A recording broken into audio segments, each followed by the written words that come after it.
Karibu sana Keith, how are you doing this afternoon? Nothing silent, Joby. How are you this day? I'm good, easy, nothing much, can complain. All right. That's what's up. Yeah, so we're gonna be extending March because I tried to reach you, but I think your phone is off. But yeah, we're gonna Yeah, be my phone was extending. out. What happened? Yeah, my phone was Yeah, off. What happened? I'm saying we're gonna be extending on the Tucker Carlson conversation of yesterday. But before we Okay. get to that, I have a few videos I wanna share. A little bit, one with a little bit of history, another one talking about the Minnesota protest, literally about the ICE agents and how most of the people are saying this is a psyop, and also looking at Americans how they're talking about the economy today. So, Karibuni sana, but before we And, get into that, and also they signed the bill. All you Somalis are gone. You under special protection. Trump just said you got 90 days. You got to go. ICE mhm, will be there. Start deporting all you Somalis all over. Not just Minnesota, wherever you at. They said, my boy Dan said you're in Nebraska. I mean, Nebraska. So, Nebraska, Maine, Ohio. So you guys got 90 days. Ones who don't really got any green cards and American citizenship, you got with special, what is it called, special protection, whatever it is. That's over. You got to go. mhm. I guess you'll go All back right. to. I guess you're flooding to Kenya. Nah, they're not welcome here too. We want them gone. The Girl, disrespecting, to go back. You had to go back to your great culture. You had to go back to your great culture of Somalia. Heard some Somali talk about it's us. It's us. You're jealous of us Kenyans that we made your country. You're jealous of us. We're the rich ones. If you're so rich, go back to your goofy country and build it then. Crazy. period. Tell them louder enough. But also, we're gonna be discussing about Trump, who is supposed today to be interviewing. I think today he's reportedly supposed to be interviewing. There's an interview schedule of him interviewing the BlackRock CIO, that is Rick Ryder, and See, we're gonna be talking the CIO. CEO, What chief they're calling executive him the CEO. they're calling him the CIO, not the CEO. CIO. I don't know Oh, why they're calling him CIO. CIO. That says the chief economic. CIO. What is that? The chief. Okay, I don't know what the CIO is. I know the CFO is. Maybe the chief financial officer. I know the CEO, chief executive officer. I don't know what Yeah, a CIO is. Okay. yeah, the same Trump is supposed to be interviewing the CIO of BlackRock, Rick Ryder, for Federal Reserve chair. So we're gonna be looking deeper Oh, into. of course. So yeah. So all they're doing is this. Who owns BlackRock? You know what family owns it? They just putting another one of their puppets into as if Trump's got any interview. It has nothing to do with them whatsoever. No president controls nothing to do with the Fed. He's told to put this person in. That's what they do. Yep, exactly. But let me start with this little bit of history. Today is Wednesday, and I like sharing some history because I think I've been sharing. Last year, I tried to share the American dishes and how they're related to, back in the continent, Africa. Yeah. those episodes. And I don't think I have many or any left food that you guys have not talked about. But yeah, a little bit of history today as we get to start. Late on the evening of December 1969, Fred Hampton Hey, Red wrapped up a Hampton. lecture on politics and law. He then retreated to share a quiet meal with his fiancee, Deborah Johnson. And despite the seemingly peaceful night, there were unseen forces at play.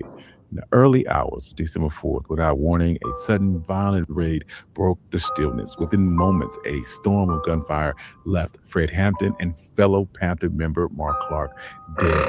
As the dust settled, startling revelations came to light, disturbing autopsy findings, manipulated crime scene photos, driving the deeper All mystery manipulated. surrounding the death of Fred Hampton. And we Also like stories like understand this. You part of can that. find more stories Understand like that.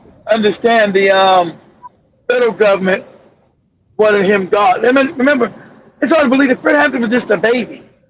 He was 20 going on 21, or just turned 21. He's a baby, but he was a danger to white power, right? And that's what they so imagine. He's a baby. This is crazy how revolutionary. That's why you goofy islanders ain't got nobody like us. About fighting. So along with the FBI was told to neutralize him, get rid of him. So we know the federal government conspired to get rid of him because it's a danger to white power. They were the only people that can't be allowed to be free. The only people that can't be allowed to just exist in peace and prosperity. Because he didn't preach any hate to nobody. He didn't tell you to hate anybody. But yet but him speaking up for black people, giving free lunches, health care, that was a threat. Getting education to black people, that's a threat. Go ahead, Joe. It is always, again, what do you mean 5% is waking up 90%? It is a big problem. You want 90% to have critical thinking, it's crazy. OneMicHistory.com. If you like audio-only episodes, you can find One Mic History wherever you get your podcasts. But without further ado, let's get started. Fred Hampton was a young, influential black activist in Chicago, known for his leadership qualities and his community activism as the chairman of the Chicago chapter of the Black Panther Party. Yet, to understand Fred Hampton, you need to start at the beginning. He began his journey with the NAACP, where he successfully expanded their local youth council. He also spearheaded community service programs like the Free. Now, remember the NAACP is a fake black organization. Him being a child, that created by the hats for the hats. It's a fake black organization like the African Union. It was a black organization for black people in America. They didn't control it. They didn't run it. They didn't create it. It is a hat organization. Go ahead, Joe. Organized protests against racial discrimination at his high school prompted positive changes in the school staff. During the late 60s, this was a time of significant social and political unrest. His strong opposition to the war in Vietnam only drew him closer to his activism. By November of 1968, he had become the founding member of the Chicago chapter of the Black Panther Party for self-defense. But prior to him joining the Black Panther Party, his activities had already attracted the attention of the FBI, then led by J. Edgar Hoover. The FBI had labeled him as a key leader in its agitator index, marking him for considerable surveillance. To this end, his phone was tapped for 9 months as the FBI closely monitored his growing influence and activism. See, the FBI's counterintelligence program was specifically focused on undermining groups that it deemed subversive, with the Black Panther Party being one of its main targets. The program aimed to obstruct and neutralize these organizations and prevent the rise of a Black Messiah. Hampton's impact extended far beyond the Black Panther Party. In a remarkable effort to bridge divides, he worked tirelessly to unite various gangs in Chicago, leading to the formation of a Rainbow Coalition. This movement was based in economic solidarity, amplifying his influence and making him a considerable concern for law enforcement and the FBI. The possibility of a unified black movement posed a significant threat to J. Edgar Hoover and his vision, as he believed that groups your unity globally is a threat. I'm about to tell you about this goopy FBA move. It's fake, it is phony, it is the government shit, because most people found Tariq a moron. They're stupid. So they just being loud. They're the loudest ones up there, a small minority, and they like to speak for everybody else. And some dude say, "Hey man, ain't you an FBI agent? I don't subscribe to you. You don't get to define me as your goopy ass nomenclature, you moron, or black American. You don't get to tell me, ain't you an FBA? Ain't your foundation for black American? Listen here, moron. I don't accept your terms, okay? Don't try to put us in your one goopy coat.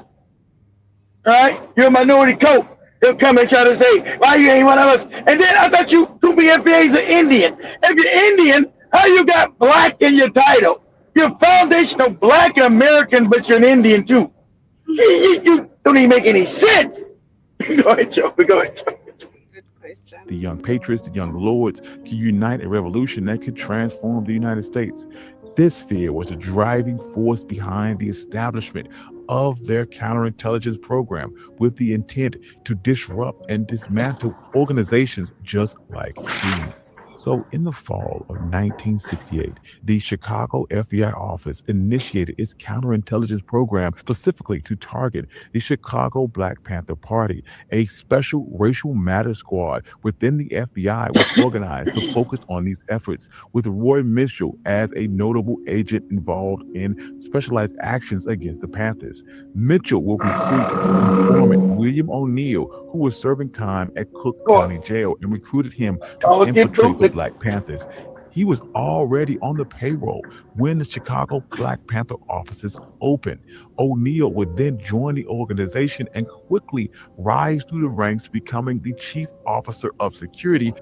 In November of 1968, Edward V. Hanrahan would become the Cook County State's Attorney and establish the Special Prosecution Unit. He then assigned a special squad of 9 Chicago police officers to work directly with the FBI's Racial Matters Squad against the Chicago Black Panther Party.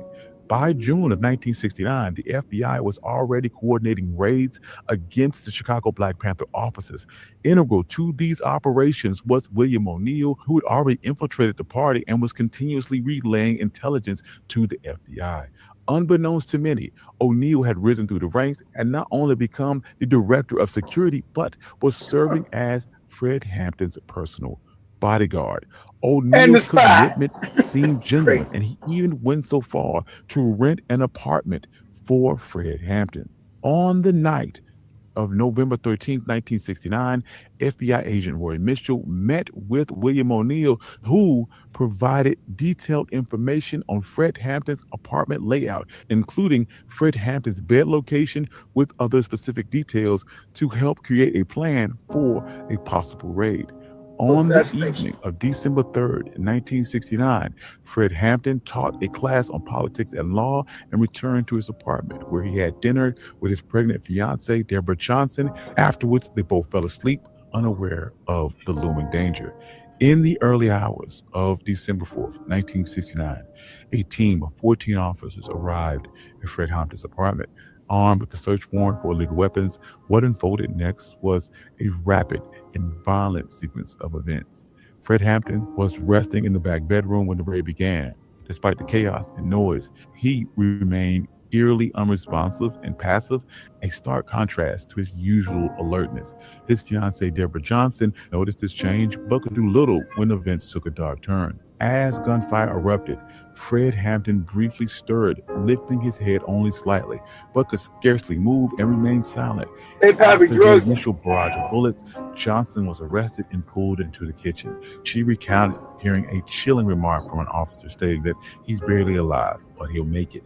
Moments later, 2 gunshots echoed throughout the Shot apartment, him again. followed by a Right. cold declaration that he's good and dead now.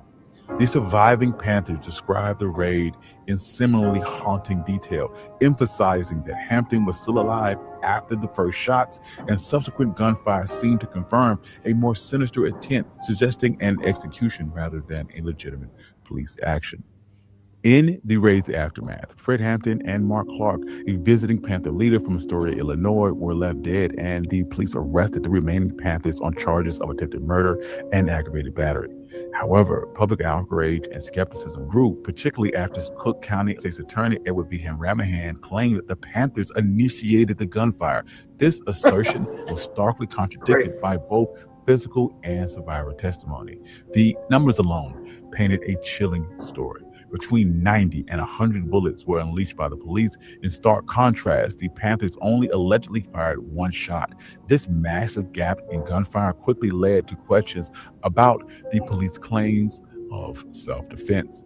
Soon afterwards, an independent autopsy was spearheaded by Black Panther member Bobby Rush in coordination with Fred Hampton's parents, unveiling a startling discovery. Hampton had a significant dose of Sedanol, a powerful I, sleep-inducing drug I in knew, his system. I knew he had to be drugged. Exactly.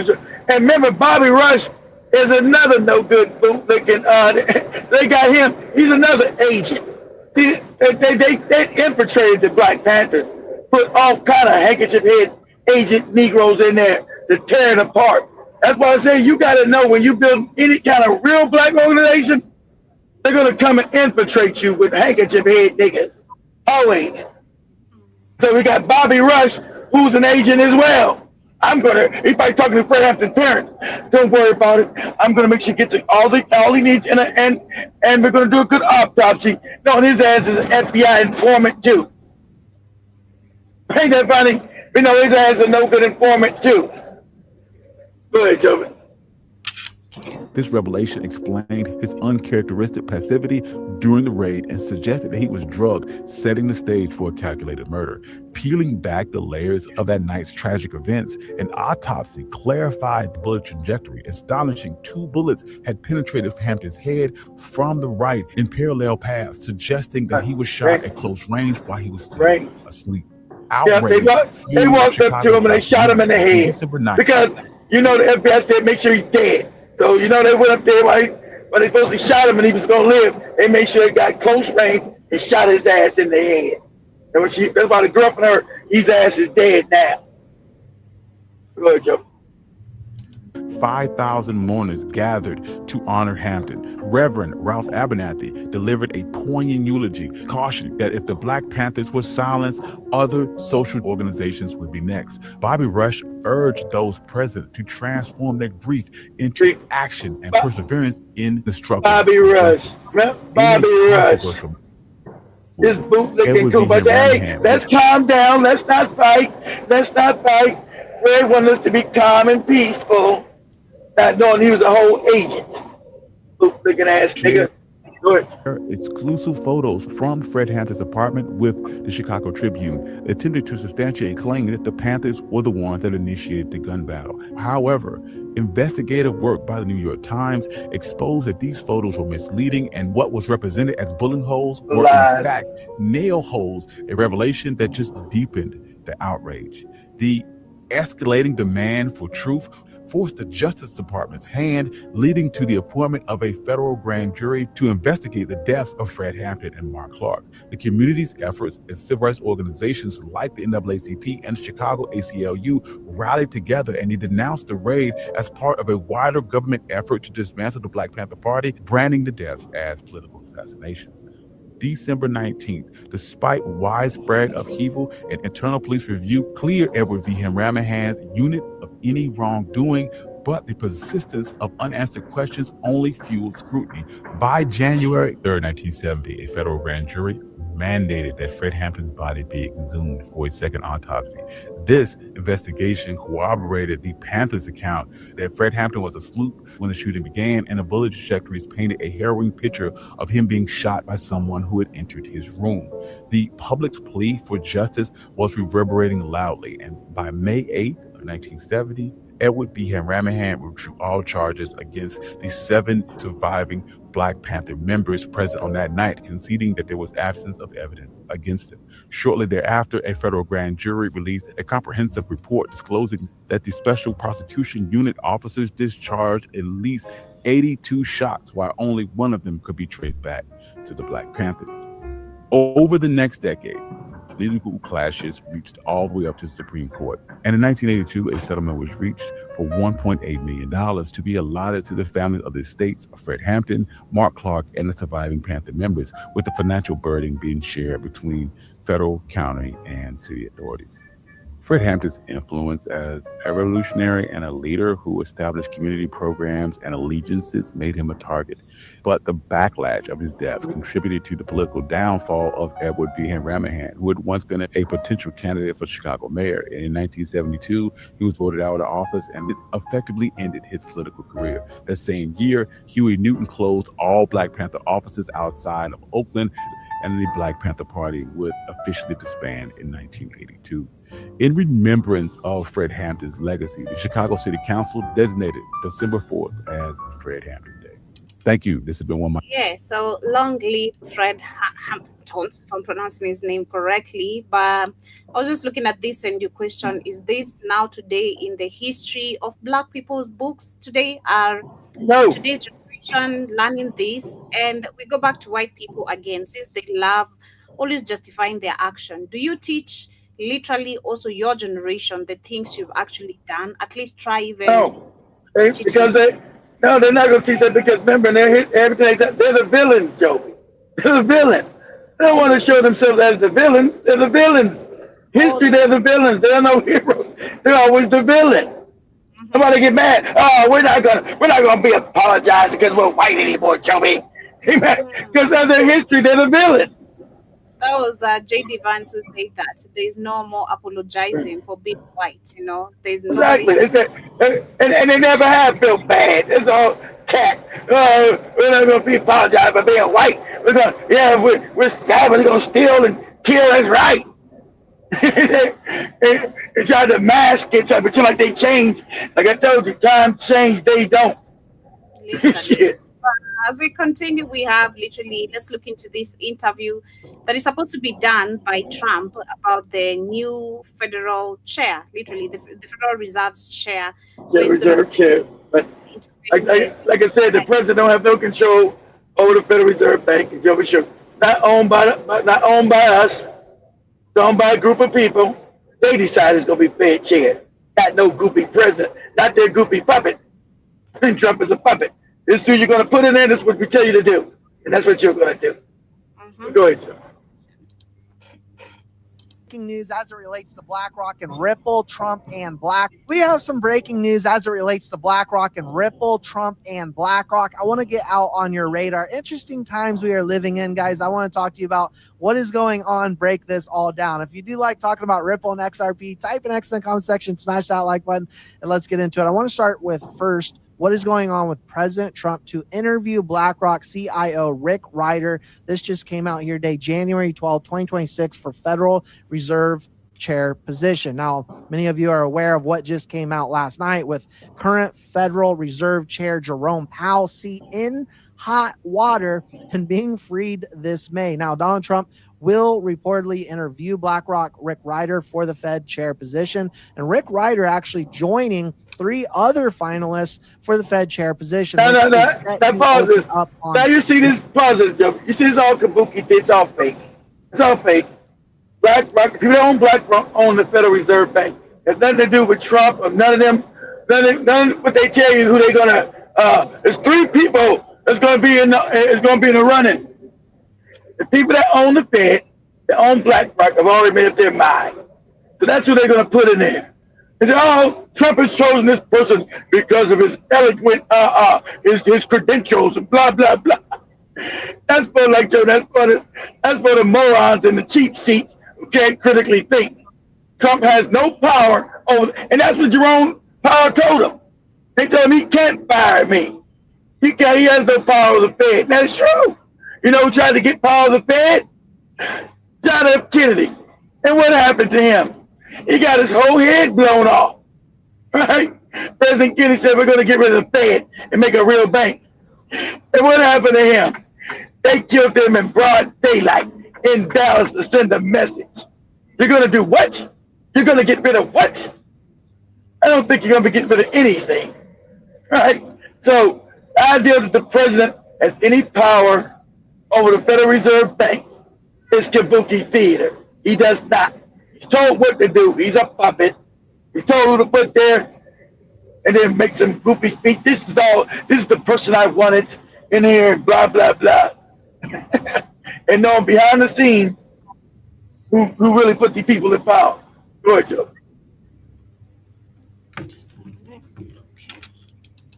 Unless, of course, Jerome Powell chooses to step down sooner. Trump says he will make his selection in January, which we were mostly aware of, right? That he was going to make a decision this month in January. Let me know in the comment section below who you think his pick will be. There's some interesting comments below this. BlackRock already owns everything, and now their employees exactly win more. They own exactly. They own everything, and see, but you not realize the people that own BlackRock, own the Fed. That's why. Yes, BlackRock owns everything. You got Pepsi and Coke and Nissan and Ford and Nissan and shit. They own all of it. So you think you got competition with car companies, soda companies, and everything else? BlackRock owns all of it. That was the way that his family could buy everything up and say, oh, it's under BlackRock. It's under Vanguard. Then you find out BlackRock and Vanguard, own each other. And they decide. And then do with Trump. Trump don't got the authority to pick nothing. And I'm gonna have Joby pull up something that real quick. Uh, Joby pull up. We on TikTok, Joby? Is that TikTok? Yeah. Well, there's a. I know TikTokers don't have everything just like YouTube. Pull up, say, Alan Alan Greenspan. Alan Greenspan, GREENSPAN. Alan Greenspan says presidents have no power over the Federal Reserve. He was Federal Reserve Alan. Chairman, told the truth. Alan or Alan? Alan. Allen, Okay. ALEN, or Alan Greenspan Okay. Says it. says presidents have no power. Says presidents have no power over the Federal Reserve, and nobody does. He was honest. 25 years ago, he said, "Ain't no gonna be president can tell us what to do. We do what we want to do." Alan Greenspan says presidents have no power over the Fed. Okay, let me finish this time. Share that very quickly. So along with that, I want to put this out because Ripple has confirmed here today, January 12th, 2026, that its stablecoin RLUSD is now being used as collateral by leading financial institutions, including BlackRock. Now, I'm going to link this below, guys. This article came out here today talking about BlackRock uses RLUSD stablecoin for collateral as Ripple pushes institutional adoption. Just below, they write, Ripple's confirmed here today on January 12, 2026, that its stablecoin RLUSD is now being used as collateral by leading financial institutions, including BlackRock. This move marks a notable shift in how established firms approach digital assets within existing market infrastructure.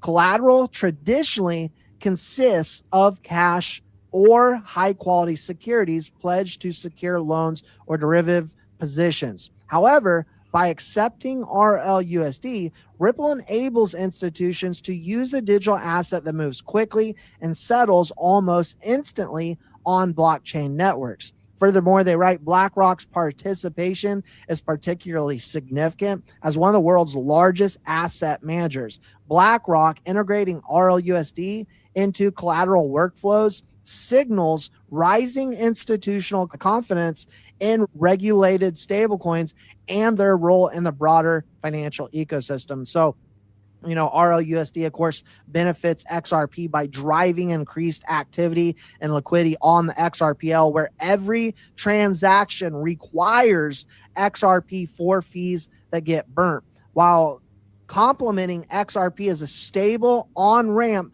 for cross-border payments that often use XRP as an efficient bridge asset for currency conversions. So again, I'm going to link this below if you want to go through and read the entire article, but I did want to make sure that was out on your radar here today, talking about Ripple to confirm here today, January 12, 2026, that the stablecoin RLUSD is being utilized as collateral by that financial institution, along with Trump to interview BlackRock's Rick Ryder for the Fed chair position. Lastly, guys, just for fun, I wanted to show you this. This is the accounts and sum of balance range for a number of accounts there are for specific sums, the amount of XRP that are in these accounts.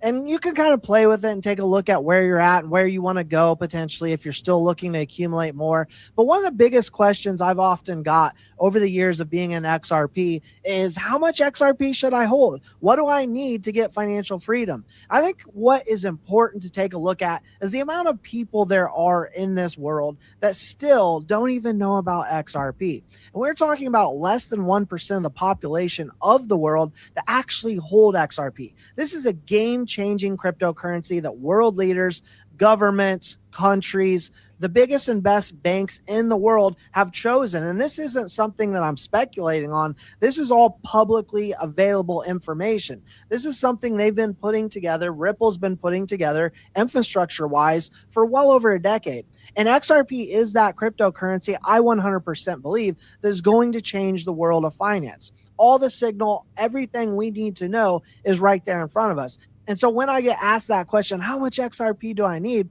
I always say, 1 XRP is better than zero XRP. You've probably heard me say that. But this gives you kind of an idea on accounts out there, the number of accounts there are for specific sums, but keeping in the back of your mind, if this is going to change the world, digital asset XRP, I'm pretty confident that it will. You really don't need as much XRP as you may think. Those are my thoughts, my opinions. Yeah, so we have that. Let me shift this to this video very quick. Apply it. I have the ideology because I believe that it is the best way of coming at the world and what type of policy. What is the proper relationship? What should be the proper relationship between a chairman of the Fed and a president of the United States? Well, first of all, the Federal Reserve is an independent agency, and that means basically that there is no other agency of government which can overrule actions that we take. So long as that is in place and there is no evidence that the administration or the Congress or anybody else is requesting that we do things other than what we think is the appropriate thing, then what the relationships are don't frankly matter. And I've had very... Yeah, so that's the video Keith has requested, but we've lost him for a minute, but I'm going to shift back to this. Donald Trump is now interviewing a BlackRock executive to be the next chair of the Federal Reserve, replacing Jerome Powell. He's talking with Rick Ryder, the CIO of BlackRock. And if you don't realize how absolutely insane this is, let me break it down for you. The Fed is supposed to be independent, tasked with keeping inflation and employment stable for regular American people. And now we're talking about handing it over on a silver platter to the biggest private equity firm, BlackRock, responsible for profiting off of housing shortages, market chaos, war, unemployment. This is not draining the swamp. This is a billionaire as our president handing over the keys of the government to more billionaires to decide what's best for all of us. And by the way, it's not going to work. Trump isn't draining the swamp. He's outsourcing it. He's emboldening it. He's making sure that the swamp remains forever. And for those wondering why you feel crushed living paycheck to paycheck, this is exactly why. Billionaires are taking over the government. They have their tentacles in everything. And Donald Trump lied to your face about standing with your working values. Listen up and pay close attention, because this is how Trump and Venezuela situation is going to make me a millionaire. Make sure you watch this video to the end and save it in case it gets taken down. Huh? This right here is What did it say? Like what? Larry Fink, the CEO of BlackRock. He's easily one of the biggest investors the world has ever seen. Now guess who this guy's close friend is? Yep, Donald Trump, the president of the United States. But here's where things start to get interesting. BlackRock has been heavily preaching tokenized assets and the technology they're working on with the United States. And they made it very clear that billions of dollars are going to be poured into the sector. Now listen up, because this is the craziest part. I did some digging on the blockchain. I found out that BlackRock just put a new coin in their portfolio, and it's called USOR. I instantly hop on Next Screener, and this is literally the official United States oil reserve coin. And it is sitting at a $3.9 million market cap. It's literally insane because they're not even trying to hide it from us. So I went straight to the X link to the coin. The bio literally says tokenization of the oil applications live February 1st. At that point, connecting the dots was so easy. But here's where it gets scary. The top wallet holding this coin alone is literally called Trump's Team. And it's linked to one of the top coins, Trump, that launched last year. And I think I just discovered the next billion-dollar play. Let's not forget the last time that Trump called out the coin, it literally made over 525 people millionaires in 24 hours. I am personally dropping a bag into this coin at this moment. That's what's up. But yeah, we have this video you requested, Keith. I'm going to play it one more time then. Ideology, because I believe that it is the best way of coming at the world and what type of policy. And you guys don't know who Alan Greenspan was. He was the former chairman of the Fed, all right? And they said, well, can the president fire you? No, can nobody fire me. But go ahead, Chuck, go ahead.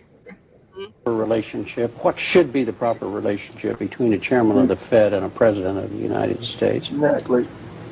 Well, first of all, the Federal Reserve is an independent agency, and that means basically that there is no other agency of government which can overrule actions that we take.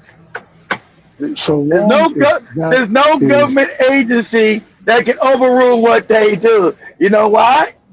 Because the cats with the hats made it that way. Because it's not a federal government. They put the name federal to fool people. It has nothing to do with the federal government. These are the ones printing money from nothing and paying themselves and all this crazy paper. Go ahead, Joe. In place, and there is no evidence that the administration or the Congress or anybody else is requesting that we do things other than what we think is the appropriate thing, then what the relationships are don't frankly matter. And I've had very... Then you can do anyway. The Federal Reserve is an Go ahead. Let me see what they're saying, Joe. Let me see that saying real quick. independent agency. There is no other agency of government which can overrule actions that we take. Former Federal Reserve Chairman Alan Greenspan said, in the absence of the gold standard, there is no way to protect savings from confiscation through inflation. There is no safe store of value. If there were, the government would make its holding illegal, as was done in the case of gold. The system that left us with is continually taking our wealth from all of us. It is legalized theft. Now, some might feel it more than others, those who are retired, those who are on fixed incomes, right? Whereas some might be trying to outrun it to varying degrees of success. But no matter how much prosperity you have created for yourself, the bottom line is this is going to always be worth less than it is today. Murray Rothbard famously said that every fiat experiment ultimately ends in a machine for the hidden confiscation of wealth. What does he mean by that? He means that wealth doesn't disappear, right? It merely changes hands. As they continue to print more units of currency, each existing one is devalued, is worth less. They have tricked us to believe that currency is money, that inflation is growth, and that debt is wealth. But do not be fooled. Every fiat currency system ends the same way. All fiat currencies have a lifespan, right? And we are living through a currency life cycle with the dollar, and we are entering its final phase. We know this because we study currency resets throughout history.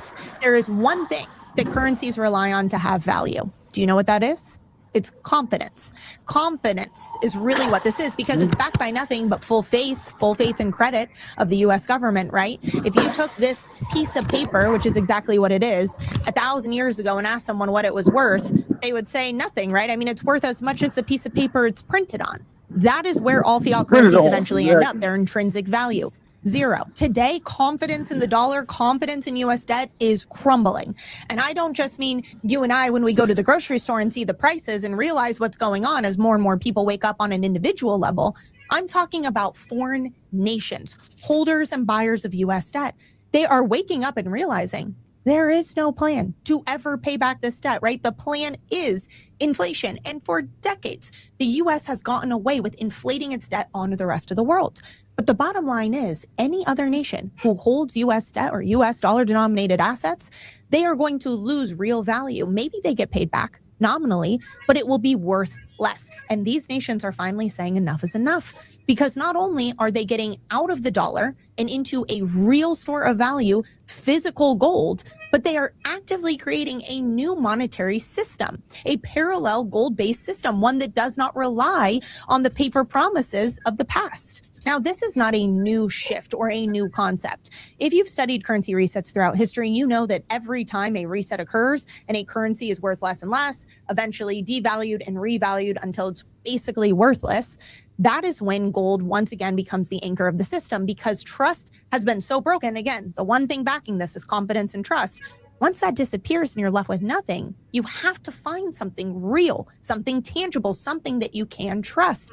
And that is where gold comes in. The difference today is that trust and confidence isn't just bound to one nation or one currency. The dollar is the global reserve currency, meaning that all nations are exposed to the dollar. And historically, while many thought, okay, well, that's guaranteed mutual destruction, meaning that no one will ever get rid of the dollar because it would only hurt them, these nations are fed up and they are finding a new way, new technology, new partnerships are allowing these nations to come together and say, we are going to build a new monetary system, one with gold at the center. It's not retail that's driving gold's price up. It is central bank institutional level buying. In fact, October, the most recent data we have, was the largest month on record for 2025 of central bank gold buying purchases. They're not slowing down. They're buying it like it's cheap. Because it is. Because again, remember, you can't just go out and fire up the printing press. You can't push a button on a machine and create more units of gold. Gold is finite. Gold is a true store of value, meaning that if we assume that the monetary system is going to continue to anchor itself to gold, which we know it is, then how high do you really think gold's price is going to go? The dollar is going to continue to lose its value. Gold is going to continue to rise in price. This is why when I say gold is severely undervalued, it's because if you understand the shifts that are happening on the global stage, you know that gold's price is only going to shoot up. It's what we've seen time and time again throughout history and currency resets. The reason this matters to you is that I talk to too many people on a daily basis, people in my real life, who don't understand the concept of making sure you have your physical gold before it's too late. What I mean by that is as the dollar continues to decline in value, as nations move away and ditch the dollar and US treasuries, and we continue to inflate, it doesn't matter what stocks you have. It doesn't matter if you have real estate or crypto or all these different assets, right? At the end of the day, make sure you have your insurance policy in place. You're going to wake up one day and say, I wish I had more gold. That is my wish for everyone out there, is just to make sure you have your insurance, because insurance only works if you have it before the crisis. And if we've learned anything from other currency resets, it's how fast they can happen, right? It starts slowly at first and then suddenly all at once. That is where we are heading. What is the... Yeah, literally. But let me go to the comments just a little bit as we continue. I see Samuel in the building. Jiba Jaba, Karibu Sana. And Sunken One, Jason, Karibu Sana, Shatu, Rashad, Rakim. Rashad Karim, sorry, Karibu Sana. And Ricky as well. Ricky said yesterday we were talking about silver and gold mines. Caucasian Googles don't listen Africa in 10 mines. Didn't understand the last sentence, but thank you so much for joining. Rashad Karibu Sana says he hasn't seen Black Hot Fire Network live in a while. We have been here. Literally subscribe. And then you also download our app because we're always live every single day, being live. And Sankinwan Karibu Sana, Jason Karibu once again. I see, and Sankinwan says the creature from Jackie Island. Okay, and Samuel says the time value of money, make use of the dollar while you can, literally. And I also see Jiba says energy costs and everything hinges on it. And Samuel also adding that, and with the midterms on the way, price probably will continue to surge. And another comment also from Jiba Jaba says, so is Kruger gonna take gold for eggs? How about the plumber? Means the financial transfer is my question. Well, maybe Kit can help you answer that. But literally, as we continue with that literally happening, we also have Americans complaining about literally the economy and currently the current situation. So let me share a couple of videos, then I'll allow Kit to take it literally as we talk about Tucker Carlson as we continue. Crisis is so bad. People are flexing the fact that they can keep their heaters on from morning till night. Something that the general public should be able to do if they want to is now only done by a selected few people that can afford to keep their heating on for long durations. Like, what have we actually come to? Due respect, I'll stop calling you a slave if you give the money back. The $45 million you gave to your donor, that your donors gave you. $45 million? $45 million in a primary that was uncontested until 5 weeks ago. No way. $45 million. That is how you scare people out of the fucking race. That's simple politics. You raise the most money and be like, hey, can you fucking match this? Rick Scott did it. Bill McCullough, he ran for governor. He may have had $30, $40 million in the bank. Rick Scott said, I got $100 million on the side. Let me drop it in my race. Big bang, take a little bang. What the fuck are you gonna do? Are you gonna find $45, $50 million? Because right now, you have the former House Speaker, Paul Renner, who used his campaign cash just to be in the know, right? So it wasn't as if he was running uncontested, because he also knew that DeSantis is trying to get at least 3 or 4 people, Casey DeSantis included, to run for governor. So he wasn't just building his war chest to run against nobody. He was building his war chest to say, fuck it, match me. That's what it is. I wasn't really going to talk about this because it's personal and I don't think people truly care, but I lost my job. And while I'm okay for right now, I'm just thinking about the fact that so many Black women in America have lost their jobs. I'm not looking for any sympathy or anything like that because I hated working there. I hated working for a company that supported a bunch of MAGA. And I put myself in a situation, to be honest with you. However, besides myself, other Black people were let go. But what's most concerning to me is the fact that we're not taking this shit seriously enough. Like, what's happening is very serious, and I don't think we realize how serious it is. The national unemployment rate for America is at 4.6%. The unemployment for Black Americans is at 8.3%. So nearly double. It is double. Teenage unemployment is at 16%, but Black teenage unemployment is at 30%, over double. And I don't think people are truly going to understand until it actually impacts them. And it's coming.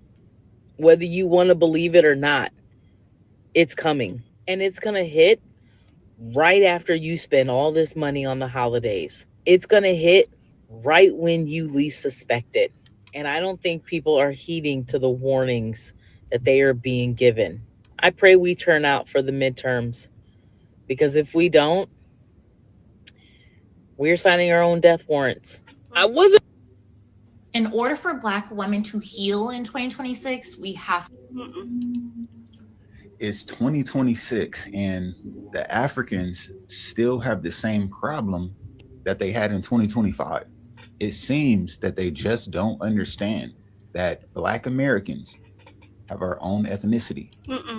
They're picking up anyone who's brown.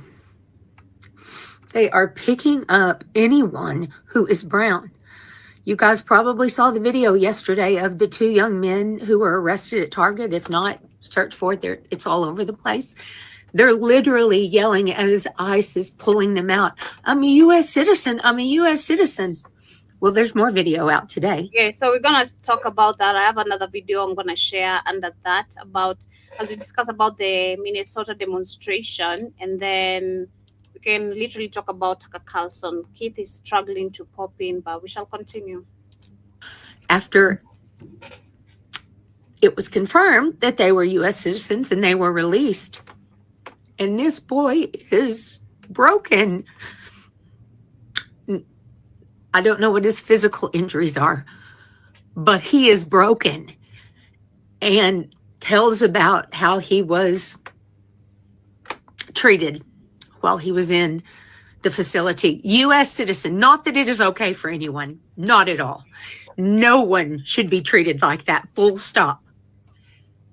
But they are doing this to U.S. citizens because their skin is brown. Go love your neighbor.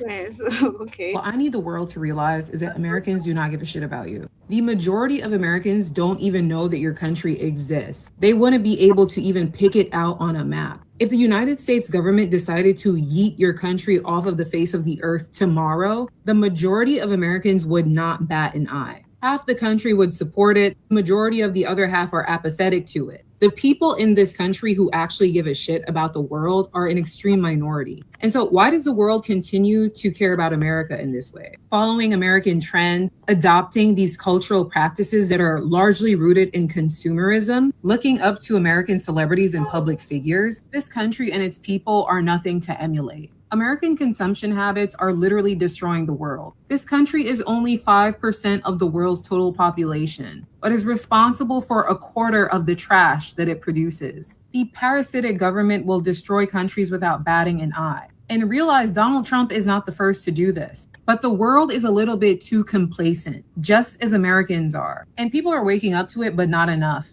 This country has done so much to destroy the world, and people are too passive in accepting it. And so the world needs to boycott America, not just regarding consumption, but culturally and socially as well. Bro, if I knew how bad the economy was going to be up to date, Yeah, so let me move away from that and just shift to this video very quickly as we continue talking about literally the demonstration that happened in Minnesota and what she just mentioned about everyone brown being picked up on. YouTube says it has had enough of vaccine misinformation on its site. And for major news this evening. Something was that you the Illuminati more. Wake up. This is a call for an uprising. Welcome to today's show. Make sure you watch this video in full and share this video. This is an important video if you want to see how social engineering works. People hear the word social engineering and they automatically dismiss it. It's one of those terms that most people don't even know what it actually means. Social engineering at its finest you are about to witness in regards to the Renee Good situation, the PSYOP that took place in Minnesota. Obviously, we know, those of us who are awake, how problem reaction solution works. That's what the government does. They create the problem, you react to it, they come in with the solution. They are causing all of these protests. Of course, people are watching things on the news thinking they're real when they're not. It blurs their vision of what's reality and what isn't. And we have people who are actually martyring fictional characters in our world, which is the equivalent, like I've said, of martyring the death of a movie character. It would really be the equivalent of people in the streets wearing shirts, crying and protesting after the character Iceman died in the Top Gun movie franchise. So we see the protests taking place across America. Thousands are marching. This is how social engineering works. Renee Good is killed, right? Renee Good is killed. You witness it with your eyes. At least you think you witness truth with your eyes. No difference than watching one of these fake AI videos and thinking it's actually real and having it blow your mind, only to be told by someone like me that, hey, guess what? It was a simulation that you were watching. So right after it occurs, conveniently, Renee Nicole Good merchandise quickly spreads on Amazon and Etsy just hours after the shooting. Of course, have no shame, some of these people. Well, we know it's not people who are individually doing this. We know that it's the government who is actually doing this, and then people do monkey see, monkey do. And that's how social engineering works. The government starts doing this, they start sharing this, they start showing it, the celebrities get involved, and then the people copy. They set up the protests, and then the people show up. The plans at the protests, of course, will destroy buildings, cause violence, go after the police, and that's exactly what the government is doing by design, and they're getting you to participate in these. And the Golden Globes happen to take place this weekend. Of course, nobody really follows these things anymore. Normally, over the years, I've covered the Golden Globes, the Oscars, the Grammys, showed you all of the signs and symbols that these people constantly expose, whether it's through their wardrobes or their speeches or the hand symbols that they give while they're on stage. Well, this is a funny one because this is exactly how social engineering works, because the celebrities are needed to influence the public. They know that the celebrities, that's what their job is. That's what they are. They're CIA assets. They're influencers. So the celebrities show up at the Golden Globes, people like Mark Ruffalo, Wanda Skies, and others, wearing pins that say, "Be good." That's right. Be good. It's the new motto sweeping the nation. It wasn't created by the CIA. No, it just naturally, organically occurred. I'm sure Mark Ruffalo came up with the idea and then gave it to a few of his friends at the Golden Globes. And now we're seeing shirts sold that say "Be good." And we're hearing people repeat the saying "Be good," which is exactly why they chose the name Good, right? Because if be good, right? It's got dual meaning. You want you to be like her and also be a good civilian in this country, or be a good citizen, be a good global citizen, right? It's no different than when they spread Black Lives Matters and they just turned it into a term that's now a normal term in people's day-to-day lives. Everybody knows what Black Lives Matters is. They created it. They kept saying it. They kept doing protests where people were yelling it and screaming it on megaphones. And it's the same thing here with Be Good. And I'm going to show you how this ties into Wag the Dog once again, because this is social engineering, again, at its finest. So Mark Ruffalo on the red carpet wearing the Be Good pin. It's very similar to what I talked about years ago with the Me Too movement. They created the Me Too movement. Conveniently, all of these celebrities started outing themselves. They started backing down. They didn't, people were coming out with claims that 60 years ago that they hit on somebody on a movie set and sexually harassed them. And of course, they were shamed out of Hollywood and had to retire. People like Matt Lauer, all of these people, I've covered them over the last couple of years, all of course doing what they're told from their handlers, which they still get paid. They still live out their lives. They don't have to work anymore. And they're told to do this because they're trying to influence your behavior by stepping down and saying, oh, you can't say this to a woman. You can't tell a woman she's beautiful. That's harassment. They're starting to engineer your behavior. And that was part of the Me Too movement. So Ruffalo is just another Illuminati goon. Here you see him doing the all-seeing eye symbolism, right? Somebody was doing a photo shoot. He just happened to have an ace of spades in his pocket, even though this has nothing to do with him. What does Mark Ruffalo have to do with playing cards? Is he a poker player? No. And he just holds it up over one of his eyes. Or here he is just holding up his hand over his eye. Was he catching a bug? Did he want to slap himself in the eye? Was there something going on here, Mark? Or are you just doing the code, of course, that we know that everyone in Hollywood and the music industry do, and everyone who's in this gang, which is really just a giant cabal, of course, who all worship Lucifer, the all-seeing eye that we see on the back of the dollar bill. Let me start here, okay?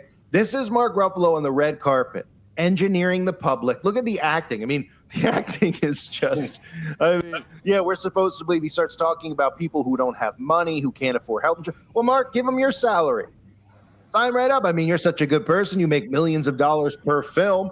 Why don't you start helping all these people who are less fortunate? Start talking about the less fortunate and health insurance, how we can't afford to live. Of course, preparing people for what comes in, the solution, right? Problem, reaction, and the solution, of course, which is AI governance that they're going to bring in, which is universal basic income. This is all New World Order enslavement crap. But listen to this, how he's acting on the red carpet. He can't enjoy the Golden Globes this year because he's mourning Renee Good's death. Give me a break.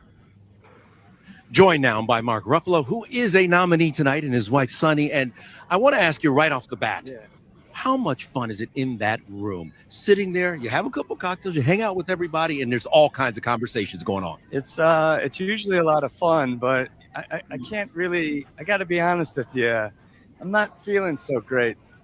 We have a woman, Renee Good, was murdered in the streets of America today, and we got literally stormtroopers running around terrorizing. And exactly this, I don't know if I can pretend like this crazy stuff isn't happening. We have a president who says the laws of the world don't apply to him, and we could rely on his morality, but he has no morality. So where does that leave us? Where does that leave the world? So I love these people. I love being here. I love you. But I also can't, it's so hard to pretend anymore. This is crazy what's happening. I have to ask you because I have family from the Twin Cities, so I understand how hard that is right now. Well, lots of people are hurting right now, and that's the problem, is that the people are hurting. Yeah. And people can't pay their rent. This isn't making us any safer. They can't pay their rent. They can't buy food. Insurance is impossible. They can't take care of their families and health. There's no education. I mean, actually true. This is not making America better. If it was, I'd be, yeah, great, let's do it. But that's not what's happening. We have Americans being shot, killed, a woman in her car. So if you're somebody who believes that that was actually genuine and real, then you probably believe that elves are actually real, and you probably think this is who they are. They don't care. But see, I don't care about it because you know what? I don't care because they don't never give a damn when they shoot innocent black people. So that ain't my fight. But see, that's how savage these people are. Like, does anybody believe he cares about killing? Because white supremacy is over everything. The death. That's why they don't never stop gun violence. Because white supremacy comes first to everything. You understand with these people? You don't care about that white broad getting shot in the head. White supremacy comes first for them. And I told you, black people, all black people understand that their power of being on top comes first. They know what they did. That lady was criminal. They don't care. Their white power comes first. She's a sacrificial lamb on the altar of white supremacy. That's what she is. So what? We are the white people. so let me say, does anybody really care? He's not concerned that the lady died. She has children. What does he care? That's why Joby said they have any humanity. No, they don't. No, they don't. So always understand. They'll never get sad about shooting you in the head. They only talk about because you're white. But go ahead, Joby. Or that, again, me and the Easter Bunny are going to play tiddlywinks tonight, right? I mean, give me a break. That's some of the worst acting we've ever seen. Who else was participating? Well, many of the celebrities were wearing Be Good pins. Of course, we had Ariana Grande, who was wearing an Ice Out pin. That was the other choice at the Golden Globes, of course. getting people riled up. Everybody's tweeting online. Everybody's being socially engineered into this. They want the pin. That's their favorite celebrity. Ariana Grande, one of the most popular people in America somehow, some way. And nobody knows. Of course, we've seen Ariana Grande, who has been groomed since childhood, gone through Nickelodeon, much like Disney. These children are groomed at a young age. And then what happens is young children watch these shows on Disney and Nickelodeon of the young children who are acting like adults and in school and dating. They're being engineered, and then they follow them as they grow up. They're still fans of them, and then they watch as they change and they become more sexual. They claim both sides of the argument because they're controlled by the same people. His phony ass and they phony ass with all this goofy Hollywood control shit. They control both sides of the argument. And that's social engineering. So here's Ariana Grande doing the all-seeing eye over and over again, even holding up a cookie over her eye with the upside-down pentagram. I'm sure that's just a coincidence, right? Now understand that's them inverting everything. That's our spiritual. So everything comes from African people. The pineal gland is the third eye, which we know, which is actually sacred, right? They say now it's demonic because their pineal glands are calcified, right? This is the interdimensional. That's where your soul sits. They tell you where your soul sits in your body is demonic. They take everything we've done and they invert it, try to make it evil and wicked. Right? They invert it. That's the third eye. All-seeing eye is your third eye, your pineal gland, where your soul sits in this fake body. That's where the illusion. That's where your real soul sits in this illusion. But they invert all our teaching. Oh, now it's evil. It's the third eye. It's wicked. It's blah, blah, blah. No, because you people are wicked. You take everything that's good and wholesome, what it is, and you invert it. You invert it like everything else you do. Run around. These morons that run around making sheep so they can fuck them in the butt. You guys know about that? I said to them, I'll make Joby share that. I ain't Joey even seen it. I sent it to her. Go ahead, Joey. Or she was just in her home and she was baking cookies that were stars, pentagrams. And someone said, let me take a picture. And he said, let me hold it upside down over my eye. Right? Yeah, I'm sure. Of course, she has the monarch butterfly tattooed right on her arm, which, again, this is a marking. This is no different than having your own personal barcode or being branded like cattle. Most of these celebrities have the tattoos on their body, who are obviously victims of monarch programming. They have the butterfly on them. So there's Ariana. Of course, Ariana, again, constantly one of the celebrities that always is wearing rabbit ears. Nobody says, why are they wearing rabbit ears? I've broken this down many times. I have videos on the website for anyone out there that isn't familiar with the rabbit ears and that compound, which, of course, is red liquid that they all like to consume. Even Ariana Grande wearing red liquid is what? Adrenochrome he's talking about. Talking about the blood of children, usually black girls is the best. That's the crap. You really want young black African girls, or then young black African boys if you can't get that stuff. Called adrenochrome. Taking these pictures, putting it on her Instagram account with, I believe his name was Mac Miller, who conveniently died at a young age shortly thereafter, and you can see her looking to perform cannibalism on him as there's blood all over his chest while wearing those ears. So that pretty much sums up what those ears represent. The only difference is that Mac Miller isn't a little child, right? And we also had Ariana Grande with two other devil worshippers, Miley Cyrus, the Virus, and Lana Del Rey, obviously paying homage to the fallen angels. And we saw Ariana Grande with God is a woman, of course, mocking our Father in heaven, where the Bible clearly states that God is you don't talk about the fake Bible. And you know that God is no man. You know that. But see, they're crazy. That's how you know they're crazy. The creator universe guy is not a man. There's no man in the cloud. It's nothing but energy, female, masculine energy, mostly female. The female brain is bigger. Females are the first. So it wouldn't be no mask. It says it in our goofy Bible that we took from Kemet, that other people wrote when we were still savages in caves and couldn't read or write. That's what it says that in there. Talking about. Go ahead. Father, which would mean that God is a man, but this is the engineering on the youth out there that we see from celebrities like Grande, celebrities like Mark Ruffalo. So I want to show you this clip because this is a perfect example, right? Everything with Renee Good. You saw the event that they put out on television. Again, it's an event. It's fictional. It's created, whether it's AI or in cases, some cases it's AI. Some cases they have actors carry it out. The AI is so good that the government has that we don't know about, that DARPA has, created. We couldn't even imagine what they're capable of faking at this point. But nonetheless, they show us this. People believe it's real. Then people react. They see the protests. They go and show up. Then they start seeing merchandise. They want to buy a shirt. They want to hold signs up with her face. We saw people painting pictures of her in the street, even though they had no paint on their paintbrush. And it's the same thing as Wag the Dog. Again, if you haven't seen Wag the Dog, it's the same thing. They show you how they fix the news is fiction and what they need to do to distract the masses, to keep the masses under mind control. And this is a carbon copy. Renee Nicole Good, a copy of Sergeant William Schumann, a fictional character in the movie Wag the Dog. Woody Harrelson's character is actually a criminal, but they use him because he used to serve in the military. They use him as the fictional character they need to create. They need to create a fictional character around their fictional war. They create a fictional war in the movie to distract the people from the election. Of course, we know the election isn't real anyway, but this was Big Brother revealing themselves to the world back in the 90s of how the news actually operates. And of course, since then, they've made up phrases like fake news to make you think that when the phrase fake news is being said, it's about, oh, it's fake news because CNN doesn't like Donald Trump and I like Donald Trump, so it's fake news, right?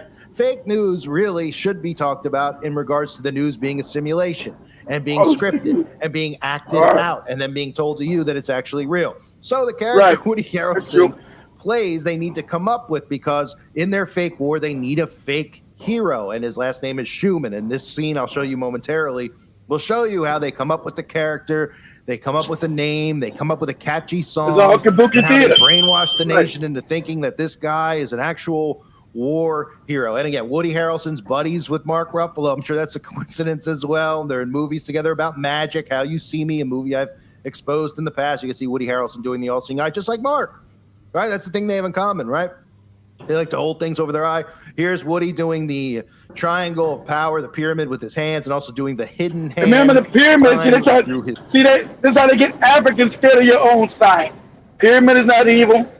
CNI is not evil. That's all African science. It actually means something. But they try to invert it and tell you it's evil, like this moron. It's all spiritual, right?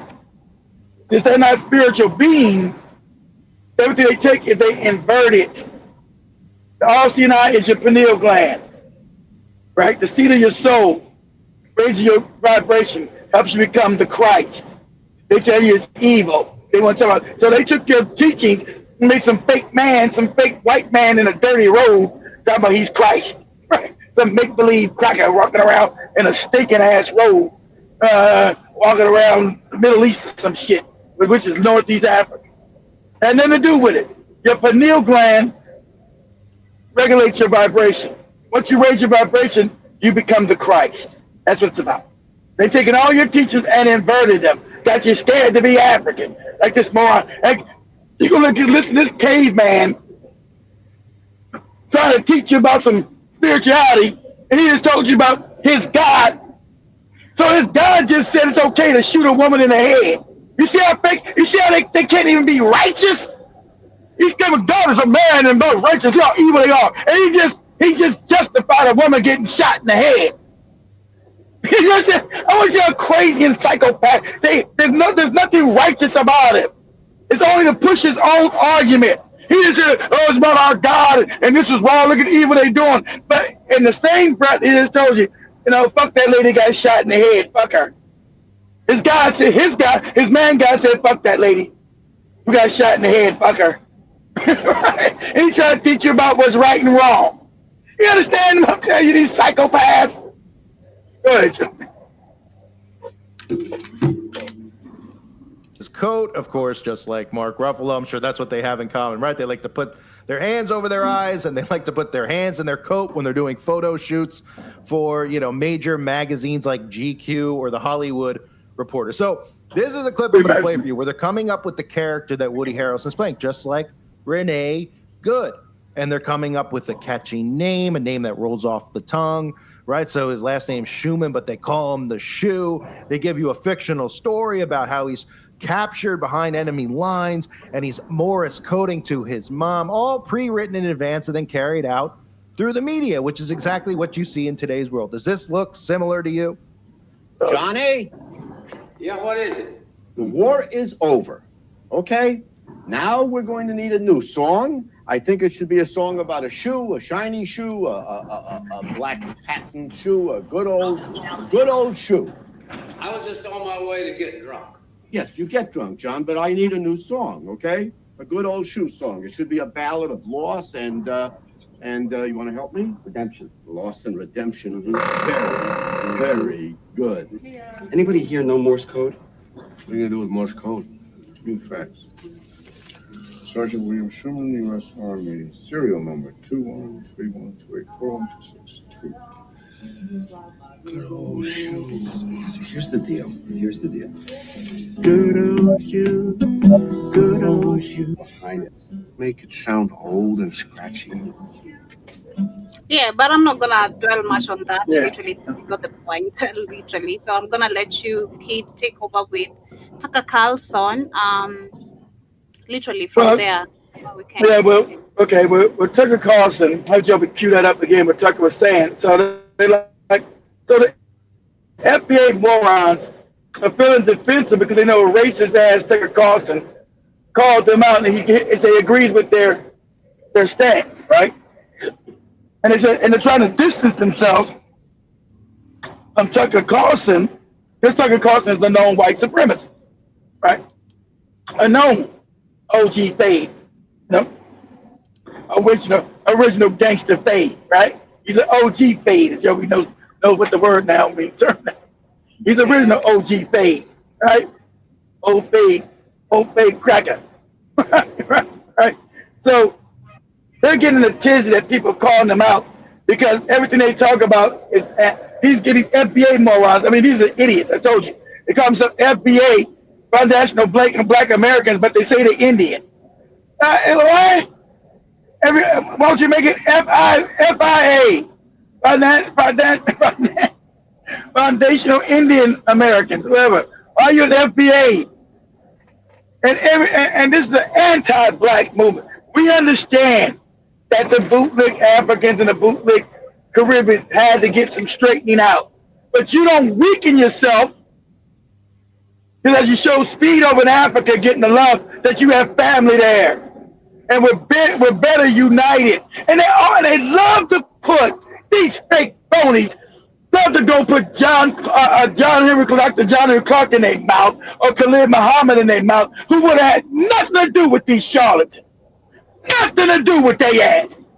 You think Khalid Muhammad would have run back calling himself an FBA and talking crazy about other black people on the planet? You think Dr. John Henry Clark? They love to mention Dr. John Henry Clark because that's association. They're trying to associate Dr. John Henry Clark's legacy with their goofy cult. That's association. Dr. John Henry Clark will have nothing to do with these goofy Negroes talking about they're delineating from Africa and African people. Whether they found them in Jamaica, Haiti, Trinidad, Kenya, Ghana, wherever. He looked at you in your face and laughed. So they're trying to hijack Dr. John Henry Clark's teachings and revert them to their goofy cult. And Dr. Khalid Muhammad, who was all pro-black. They want to call themselves pro-black, but they against other black people. How does that work? And I told you, goofy FBA niggas, stay off my damn TikTok feed, morons. Because whenever I start breaking your back, you start crying. Why are you talking about us? Do you know what? Shut up. Stay off my feed, then. You're an intellectual moron. Now come in and break your back, you start crying. Because I told you, most of you Negroes ain't never been outside your damn county, let alone your city. You're morons. And so you got all this hate, supposedly because you had a bad dealing with one African or one Caribbean. Is that supposed to be the whole group of people? Okay? You see me go after the Caribbeans, you see me go after the Africans. But I'm not about delineating from, I said we got to put some act right on them. Cool. All right? I agree with that. But you don't delineate from your power base. Don't make any sense. See, as they're falling apart, they want to cause delineation between you. Why don't the Australian white people delineate from the American whites? Or the white people in Britain or delineate from the Canadian whites? Because they don't do that because they know their power is in their numbers. So, like I said, with your goofy FBA Negroes, you can't never show me no school you built. You can't never show me no hospital you built. You can't show me nothing you done. So what's the benefits of calling us up this goofy FBA? You tell me about reparations, but none of you have put in any kind of serious reparation claim in the to the government. You're just a bunch of low-budget Negroes screaming and hollering on the internet. You created no organization for your redress. Since this is a government function, you must put organizations to address the redress that you're asking for. Yeah, my just saying, Tariq Nasheed doesn't want any that's all a con game for you morons. That's why he's never put forth no organization creator. I'm not no leader. I'm not a leader. I'm not a leader. Right? The one that told you about FBA, the married to a non-FBA woman, these are facts, and got non-FBA kids. These are facts. But you morons want to question that, right? The leader of your phone, and that's how you know this is a grip. And it's got to be some. And remember, the government never takes them down for talking crazy. We get taken down everywhere. If you don't know, our Instagram account is gone. Facebook account is gone. I don't even be on that shit. But we're a threat to real power. If you're a threat, you're gone. So that means their message helps white power. The threat to nobody. You know, you got them. That's why they all keep them the FBA, this FBA, that. They keep naming this goofy ass movement as if the majority of black people with it. No, and we're not. Talk to black people on TikTok. Shut up, trying to call everybody that FBA shit. We didn't sign up to your goofy fucking cult. I'm trying to call us all the same fucking goofy FBA shit. About some grip ass Negro. You didn't even ask, hey, what's Tariq Nasheed's real name? I'm gonna ask all you goofy FBA Negroes who come into my TikTok, because I'm not on Twitter. They took that channel down too. They took down the Twitter or X, whatever you call that goofy shit. I'm not on that shit for over a year and a half. Right? So all you Negroes come in my TikTok feed get butthurt when I break your back. Okay, so tell me, what is your leaders? He said you're not your leader. He came up with that goofy shit. Right? He's the one talking all this hate. When people ask him, well, what's the hate? Can we work it out? See, if you are legitimate, you would say, okay, there are concerns and things have been done. The Africans and the Caribbean have been disrespectful. I told you that. People skimming it and say, well, I'm beating up on them. Why are you beating up on people, Keith? I address the disrespect. But even I address the disrespect, I don't tell you not to stop. Joby's African. I'm going to get rid of my whole staff. What are you talking about? You go over there, they show you love, and you show them love. And sorry, I show Speed and Showy. They don't got no contract to love this kid. But that's what they're doing. Right?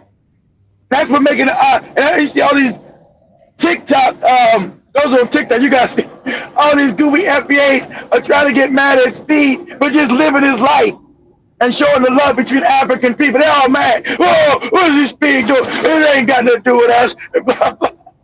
These FBAs just want to be hateful. There's some fringe, xenophobic, moronic group. You ever listen to them? They're all stupid as shit. They're all stupid. They're like remedial. Tariq's followers are all like really stupid. They're all remedial. Logic and critical thinking don't work. They're like all remedial. Except when you get like the Jason Blacks, because they're gripped, they signed over truth. They can't let him go now because he's scared they'll roast his ass because they took half his audience to help they fucking numbers grow. That's what these gripping con men do. So when Professor Black Phony and Jason Black, these two phony niggas signed on with Tariq years ago. They got to stay there or you'll call their ass out.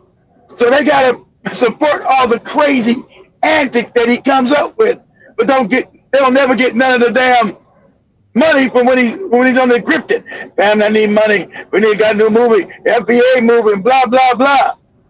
So right. So your leaders to do without no damn FBA. This FBA thing means that much to him, but he didn't marry an FBA. Well, I told you, you are who you marry. That's your number one thing. I've only been with black women, so you can't put me. You can't find no picture of me with no white woman. You can drug the internet. You'll never find it. If you do find it, you'll look at it good, and then take it. You know it's doctored. You know it's doctored out. You are who you marry. He's claiming this FBA shit, but he don't marry an FBA woman, huh? He married a whole white woman's child, but he's talking this FBA shit to you because he knows you're stupid. He knows you morons are dumb as fuck. He married a whole white woman's child. He's screaming that because remember, 10 years ago he wasn't talking that FBA shit. Because that wasn't proper. He was talking about the African. Oh, I'm going to Africa. Remember, he went to Zimbabwe, South Africa, all that, because they were buying his goofy DVDs. They were buying them goofy Hidden Colors DVDs. When that hustle dried up, he needed a new one. So he hijacked that dumbass ADOS movement with that goofy broad and that goofy fake lawyer from LA. What's that dude's name? Antonio, the big lip dude. Antonio Moore, this moron. If you guys ever let this idiot do a case for you, you guys have no idea. You have no idea how many bad lawyers you got. That's why you never seen that. See, if he was a good lawyer, he wouldn't be on YouTube talking about ADOS. So what Tariq Nasheed did, I told you guys this 6 years ago, we had this conversation. He hijacked the ADOS movement because he seen it was picking up ground and they were gripping and making money from it. So he wanted to fracture. Like, yeah, man, I'm with this ADOS thing. I'm with this ADOS. And the previous year, talking about Hidden Colors and Africa this and Africa that. Because remember, these two goofy morons are anti-African, these ADOS movement. This half-white woman. And but another half-white woman. Yvette Cornell's a half-white woman. Talking about she hate Africans and we're closer to Europeans in America, the ones who beat, raped, murdered, killed us. That's what this goofy half-breed said. This ADOS moron. We're closer. We're not closer to African people. You're not. You're not, because you're a mixed breed. I told you, never let these mulattoes into your spaces without checking their paperwork. See what say, oh, we got nothing to do with African people. Fuck African people. We're closer to white people. Talking about her white mama, the white coochie she came out of. Right? Telling you about how she ADOS. She mixed. Her family was part of the damn plantation owners. Half her family were plantation owners, raping, beating, killing, murdering. I told you about these goofy movements. You better check people's paperwork. Some mulatto telling you about some damn reparation where half her family was a plantation owners. What? They know black people too, you've been dumbed down. So he said, hey man, these two goofy niggas, these all goofy, they making money. Let me revert the energy to something called FBAs, okay? Then have some fake fight with them and try to steal the whole movement, right? And neither one of these goofy Negroes are qualified. He's married to a non-FBA woman, got non-FBA kids. She's whole family's non-FBA. Can you make it make sense? Can you help me out? I mean, and the ADOS, her whole family, half her family's not ADOS. She's a mixed lady, right? Half her family with a plan. If you go back and check Yvette Cornell's paperwork, you'll find all kind of slave masters in the closet. Go back and do her damn DNA, her genealogy. It'd be all kind of slave masters. You open up the closet, slave masters just fall out of the closet on your ass. And so that's why this is a psyop. Since Africa's rising and Europe, you can't see with your own eyes, Europe and America is falling. I told you, history is cyclical, not linear. Why people thought they always going to be on top because they stole the world? They thought history is linear. Everything in nature shows you that what? You live in cycles of time. That's why you have winter, right? Fall, winter, spring, summer, and it repeats. It's cyclical. So their time is coming to an end. It's cyclical. So it's going to be the rise of the African. So they need that division because they want to hold on to power at any cost. That's why the guys talking about, yeah, who cares about they shooting that broad in the head? Fuck her. Fuck her. They going to be sad for some white woman get shot in the head. Fuck her. Because it's about their power. Him or anything to stop his power. Think about his white woman getting shot in the head. We'll make another white woman. Shit. What are your comments, bro? Give me my hammer first. Okay. Let me go to the comments very quickly. Earlier we had Jibba Jabba saying that okay, this TUCKER FBA stuff is diversionary tactics.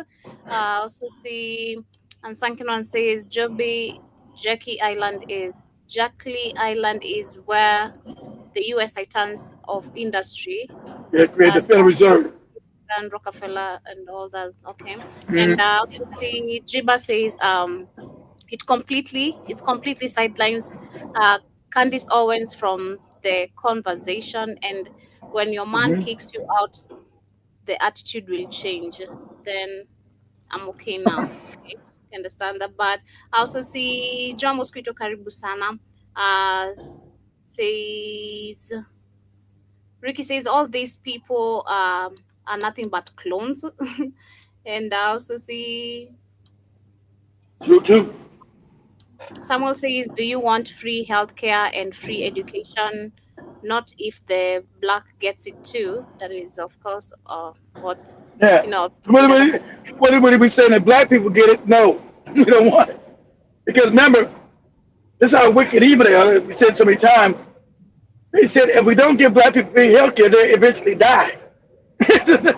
Imagine how wicked and evil you are. The reason why America doesn't have free healthcare like Canada, Australia, England, and France, all these other countries, because of black people. They said we don't want black people to get it, and so we rather not get it ourselves so they can die. They can die off. So they won't have any money to go to the hospital and they'll just die. Can you imagine this? And this is a fact. It's not even made up. That's why I told you every story there's a villain. Every story there's a damn villain. But go ahead, Joker.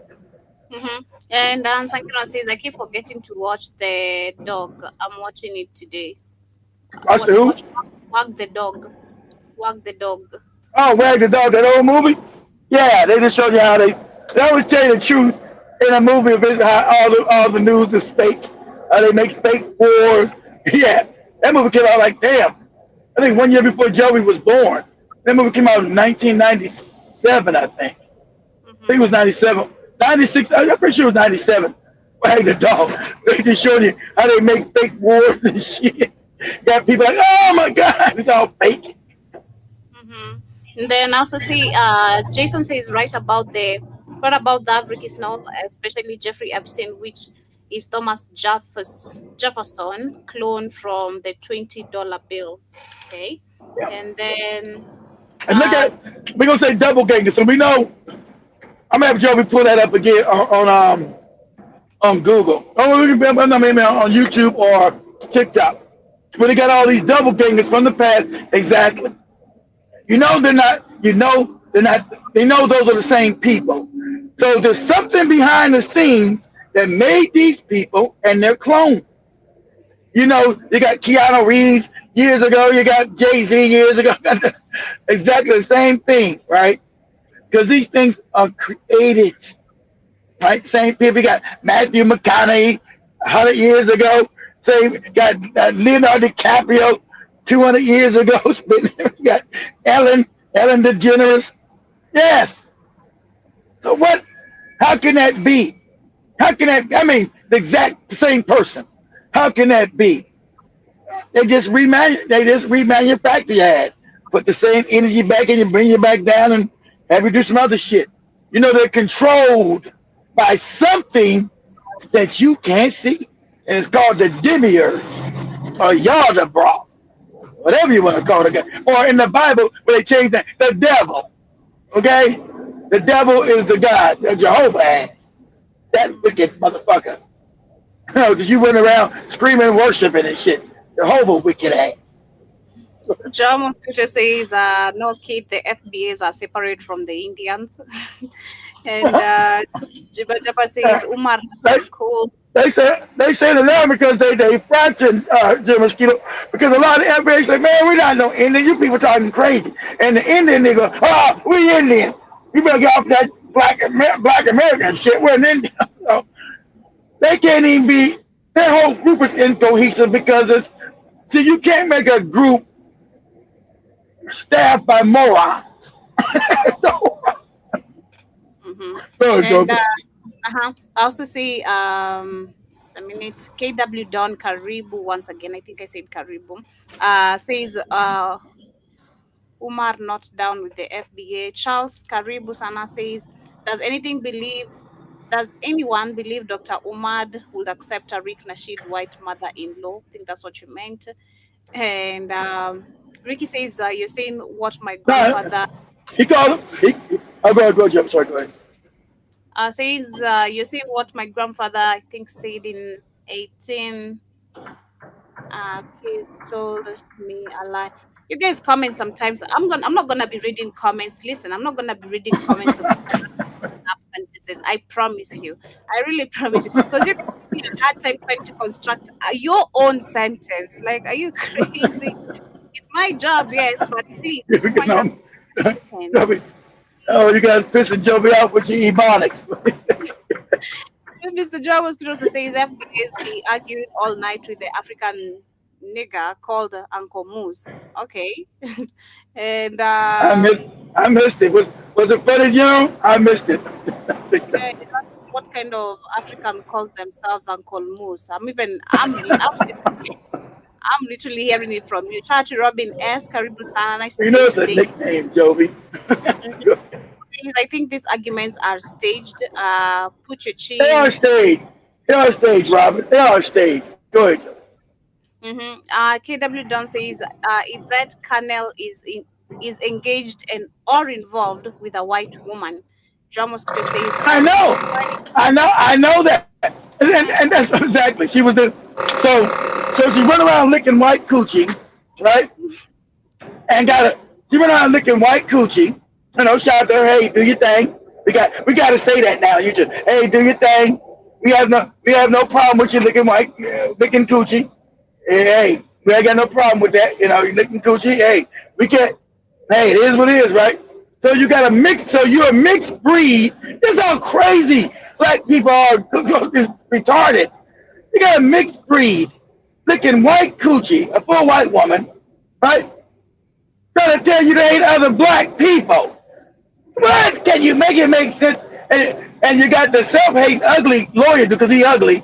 So he was women were never giving him no play. You gotta tell a dude that's got a lot of anger towards black people, it's only because they can never get no coochie. It's always as simple as that. There's always some weird vibe you get with him. So you see, he's not a good lawyer.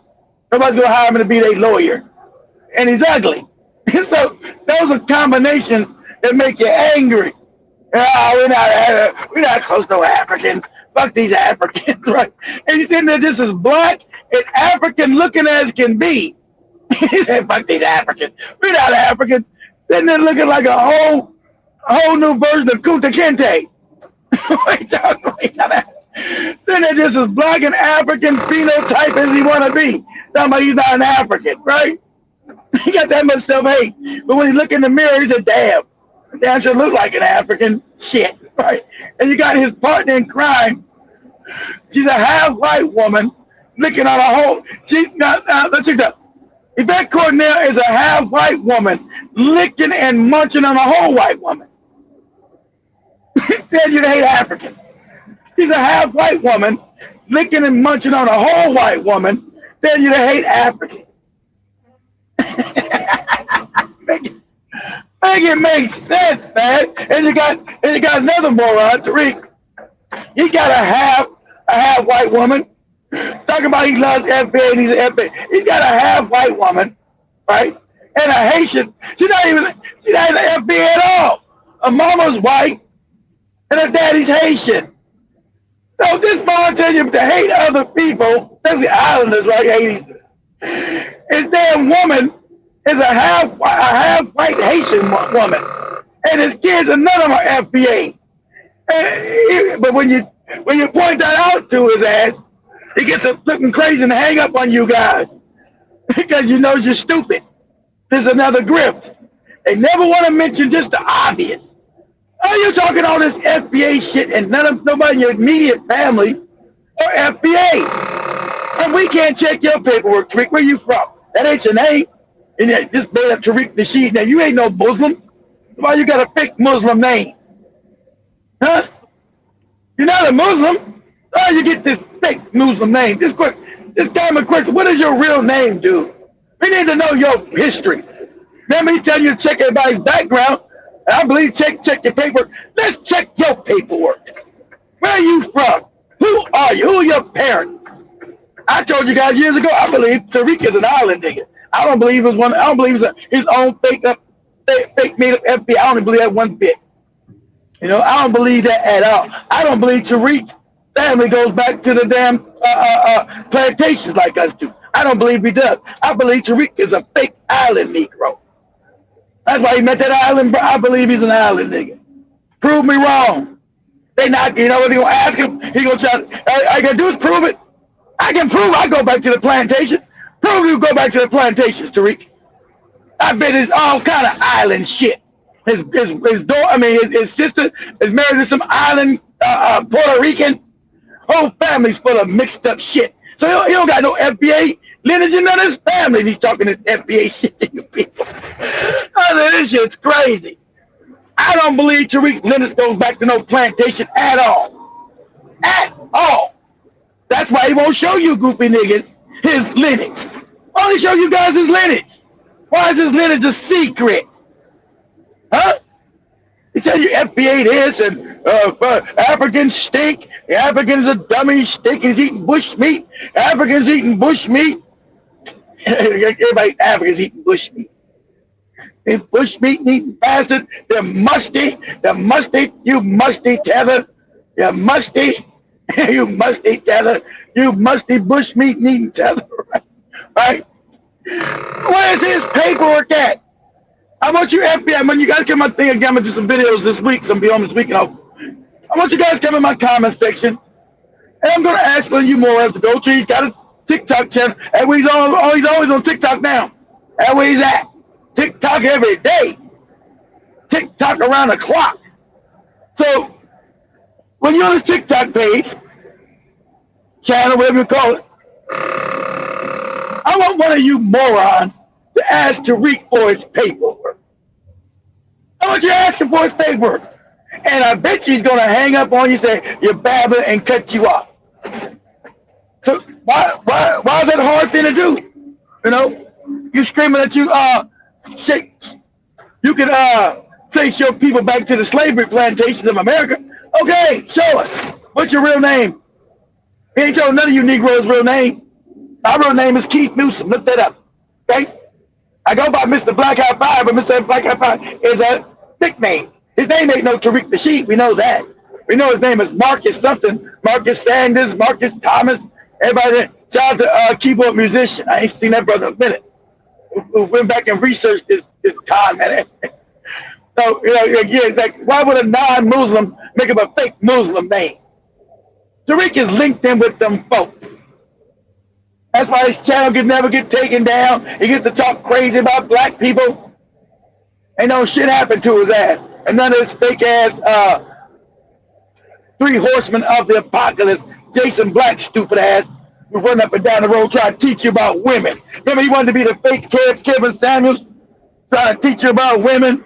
This the dude going 2,000 miles to get coochie from a single mom with 5 kids, but telling you something on his goofy, what's that shit called? Business.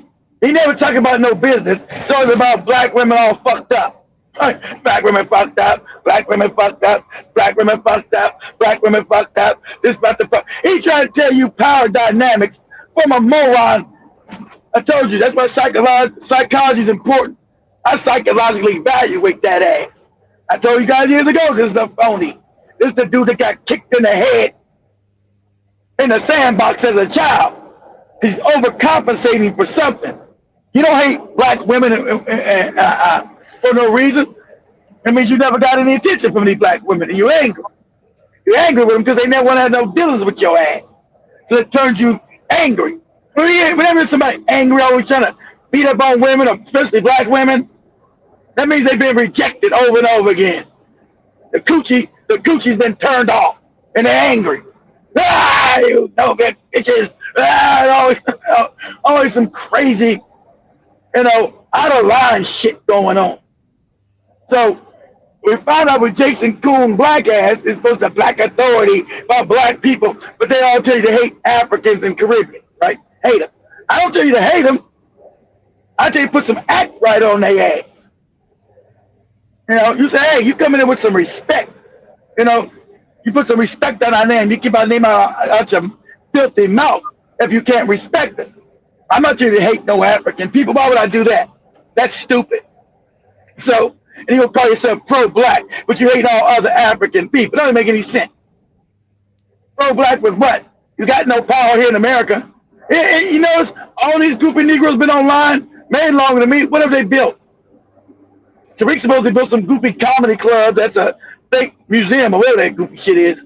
Right? Got comedy. He be on TikTok. Yeah, come on out. We're going to have comedy. At a museum? They have comedy. Because he's got to make money somehow. He got to make money somehow. Right? But be grifted. All on TikTok now asking for money. It's crazy. Remember he told you TikTok wasn't no good. But he brought his ass over because that was the #1 platform in the world. I got to get my ass to TikTok. This other money drying up. People know my scam, my grift. I done made about 500 goofy movies begging people to give me money for my goofy movie. So to him, it's on to the next script, to the next script, to the next script. And sadly, we have a bunch of uneducated people in Black America who can't see that this is division. As Robin said, this is fake division. It's fake. But due to algorithms, they get the biggest voice on social media when they are small. They try to like they're a big group. If I stop right now and ask them, I'm in Alabama, hey man, hey, you know what the FBA is? What the hell is that? Look at me crazy. They're a small fringe group on the internet that the algorithm, that white power, pushes up in front of you to make them bigger than they're not, to cause this division between people globally. And there should be no division. That's why I told you what I Show Speed was doing was so important. Shout out everybody realize this. I said he's young. He didn't realize what he's doing. He breaking down the propaganda as opposed to I hate you, you hate me nonsense. And you see the similarities and some of the differences, cultural differences that we had, and a lot of similarities that we have. See, that's priceless. No one wants to see that. Go, Jimmy. Closer to winding up, I see also Ricky says, I told you a million times I don't follow Pan-African FBA or any other alphabet. I know you. I never said you did, Ricky. I never. Ricky, don't try to throw me on the bus. I never said you did, Rick. I never did. I never said you did. But your pretending ass. They say Nelly Fuller, Junior's Code is the leader, but trash Africans and Caribbeans. That's against the. Exactly against his code. They always remember because they thrown all these people on the bus. Nelly Fuller didn't know these people. Remember, Nelly Fuller said, "Yeah, do you know Tariq?" And she said, "I don't know him. I heard, he's dead now." Nelly Fuller said, "I don't know him. I heard he's been using a lot of my talking points, but he ain't never reached out to me." Right? Exactly. They're going against their code that they always touted. Remember, they always with quote Neely Fuller. And so they're all, and they were talking about the code, what? They're all off their own fake goofy code. They were trying to tell Africans and Caribbeans to get on code with other black people. They're not, that you're not supposed to fight within the family. You're supposed to work it out behind closed doors, but don't fight in front of mixed company, right? Don't fight in front of white folks, Indians, and Chinese.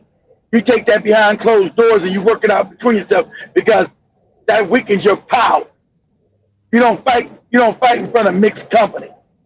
So they didn't abandon that. That's all out the window because of the new grip, the FBA fake grip. So when that's done, when he's not making no money for that, he'll throw that shit into the river and start a new grip. Go ahead, Trey. Ricky also says, I'll talk to you when you come over on the weekend. And literally, I think those are all the comments of Yeah, okay, call in. Yeah, come on the week. Yeah, call in, Rick. Call in, Rick, this week. Call in. I think you guys go. Man, I hope Big Cheese is good. We ain't seen Big Cheese in like 2 or 3 months. Hope Big Cheese is well. Huh? Yeah, he's not been on for a month since December, since the time of my birthday, I guess. Yeah, a month and a half. That's shit. Hopefully he's okay. Shit. Don't never know. Yeah. He says he's got a bunch of meth heads out in front of his house. I hope he's not getting beaten in the head by a bunch of meth heads. I doubt he will be here just listening. Literally, I think we're gonna wrap it up right there, family. So Yeah, much love, fam. Of today's conversation. Tomorrow, remember, in case you're here and you'd love to listen to some amazing music, join me on the network and on TikTok and request anything you'd like to listen to.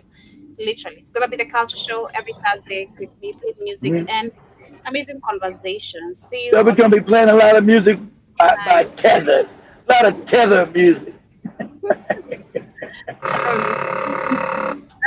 But yeah, I'm gonna be playing you guys music. Have yourselves a beautiful best part of your day. This ain't no Somali head wrap for Jabba Jabba. Get it right, please. I knew you'd pull something. Have yourselves a beautiful day. See you guys tomorrow, same time, same place. Greetings and salutations, massive news, Andrew Robinson, your Jamaican brother, all the way in. You guys better run, so she might have an inbred hair baby.